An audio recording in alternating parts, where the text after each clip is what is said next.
ঈশ্বরদীতে দেশি বিদেশি বিনিয়োগকারীদের এনে বিনিয়োগ করাতে পারলেই এলাকার ব্যাপক উন্নয়ন সম্ভব। পাবনার ঈশ্বরদীতে এমনটাই জানিয়েছেন মহিলা, শিশু ও সমাজ কল্যাণ প্রতিমন্ত্রী ব্যারিস্টার ফারজানা শারমিন পুতুল। শনিবার দুপুরে তুরস্ক ও বাংলাদেশের যৌথ উদ্যোগে স্থাপিত মেগাসান মেডিকেল ইন্ডাস্ট্রিজের উদ্বোধনী অনুষ্ঠানে প্রধান অতিথির বক্তব্যে তিনি একথা বলেন। মেগাসান বাংলাদেশ লিমিটেডের ব্যবস্থাপনা পরিচালক ইঞ্জিনিয়ার নাজমুল হাসানের সভাপতিত্বে অনুষ্ঠানে পাবনা জেলা বিএনপির আহ্বায়ক হাবিবুর রহমান হাবিব, BSRI এর ডিজি ডক্টর কবির উদ্দিন আহমেদ, মেগাসান তুরস্কের চেয়ারম্যান আরিফ সিলেকেতিন সহ স্থানীয় প্রশাসনের কর্মকর্তা ও বিশিষ্ট ব্যক্তিবর্গ উপস্থিত ছিলেন। পরে অতিথিরা কারখানার কার্যক্রম পরিদর্শন করেন।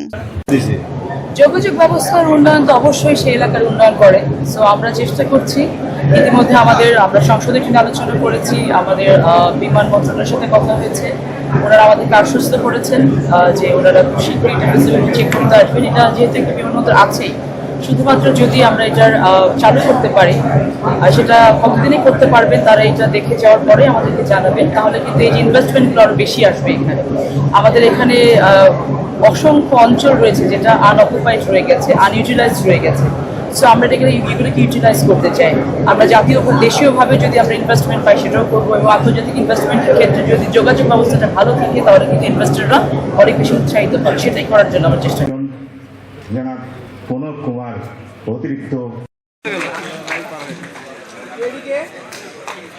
এই মুহূর্তে আমি অনুরোধ জানাচ্ছি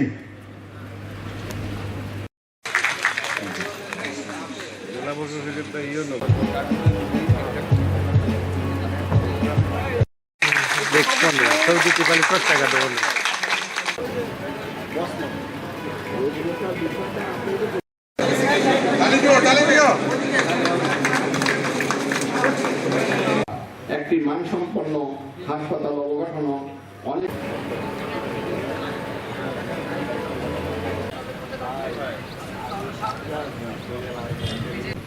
প্রফেসর ডক্টর কামরুল ইসলামকে আসন গ্রহণ করেন।